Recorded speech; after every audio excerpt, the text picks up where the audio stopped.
MOM 5A. The organization ensures that only authorized personal right orders ഒരു സ്റ്റാറൊക്കെ ഉണ്ട്. നമ്മുടെ ഹോസ്പിറ്റലിൽ ഡോക്ടേഴ്സ്, ട്രീറ്റിംഗ് പ്രൊഫഷണൽസ് ആണ് മെഡിസിൻ ഓർഡേഴ്സ് എഴുതേണ്ടത്. അത് EMRൽ ഡോക്ടേഴ്സ് അവരുടെ സ്വന്തം ലോഗിൻ ഉപയോഗിച്ച്, യുണീക്ക് ലോഗിൻ ID ഉപയോഗിച്ച് കയറി വേണം പ്രിസ്ക്രിപ്ഷൻ എഴുതാൻ. ചില ഹോസ്പിറ്റലൊക്കെ അസിസ്റ്റൻസിനെ ഉപയോഗിച്ച് വെർബൽ ഓർഡേഴ്സ് കൊടുത്ത് അവരെ കൊണ്ട് എൻട്രി ചെയ്യിപ്പിക്കാറുണ്ട്. അപ്പം നമ്മളവിടെ ഒരു ഓർഡർ വെരിഫിക്കേഷൻ ഫങ്ഷൻ ഡോക്ടർക്ക് കൊടുത്തിട്ടുണ്ട്. ഡോക്ടർ അതെടുത്ത് കണ്ട് വെരിഫൈ ചെയ്യണം. എൻട്രി ചെയ്താണ്ട് ലോഗിൻ ഉപയോഗിച്ച് അയാൾ എൻട്രി ചെയ്യും, ഡോക്ടറുടെ ലോഗിനിൽ അത് വെരിഫൈ ചെയ്യുകയും ചെയ്യണം. അങ്ങനെ അത് കൺഫേം ചെയ്യണം. നമുക്ക് ഗ്രേപ്സിൽ ഓട്ടോമേഷൻസ് ധാരാളം ഉള്ളതുകൊണ്ട് ഡോക്ടർക്ക് സ്വാഭാവികമായും ഈസിയാണ് പ്രിസ്ക്രിപ്ഷൻസ് എഴുതുന്നതിന്, പ്രയാസമൊന്നുമില്ല.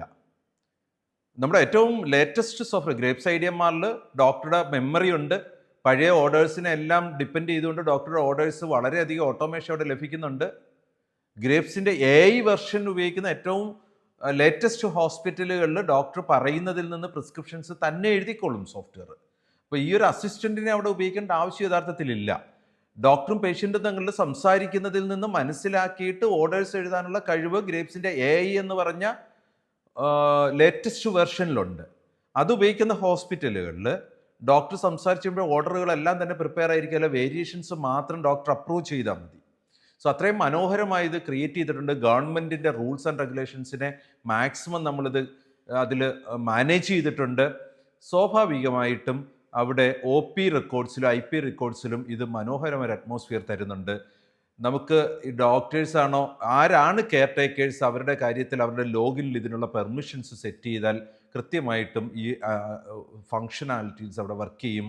നമുക്ക് മെഡിക്കേഷൻ ഓർഡേഴ്സ് എഴുതേണ്ടത് ഡോക്ടർമാരായിരിക്കണം. ചില സാഹചര്യങ്ങളിലും മറ്റ് കെയർ ടേക്കേഴ്സിനെ ഇത് അലോ ചെയ്യാറുണ്ട്. അത് കൃത്യമായിട്ടും ഈ ഗവൺമെൻറ് റൂൾസിനെ, നിയമങ്ങളുടെ ഒരു ബാക്കപ്പിൽ തന്നെയായിരിക്കണം നമ്മളിത് ചെയ്യേണ്ടത്. സോ വളരെ സിമ്പിളായിട്ടുള്ള ഒരു കമ്മിറ്റ്മെൻറ്റ് ഒബ്ജക്റ്റീവ് എലമെൻ്റാണ്. ഇവിടെ 4 കമ്മിറ്റ്മെൻ്റ് ആണ്. The organisation ensure that only authorised person, വിവരമുള്ളവർ, ബോധമുള്ളവർ, പഠിത്തമുള്ളവർ, സർട്ടിഫിക്കറ്റ് ഉള്ളവർ തന്നെ പ്രിസ്ക്രിപ്ഷൻസ് എഴുതണം. അത് അലോപ്പതിയിൽ വളരെ പ്രത്യേകമായിട്ട് ഓർക്കേണ്ടതാണ്. പാരമ്പര്യ ചികിത്സയിൽ അങ്ങനെ ഇല്ല. പക്ഷേ അവരൊരിക്കലും അലോപ്പതിക് മെഡിസിൻസ് പ്രിസ്ക്രൈബ് ചെയ്യാറില്ല. അലോപ്പതിക് മെഡിസിൻസ് അത് പ്രിസ്ക്രൈബ് ചെയ്യാനായിട്ട് ഒരു സർട്ടിഫിക്കറ്റ് ഒക്കെ കയ്യിലുണ്ടല്ലോ, അതുകൊണ്ടൊന്ന് ഉറപ്പ് വരുത്തിയിട്ട് വേണം പ്രിസ്ക്രൈബ് ചെയ്യാനെന്ന്.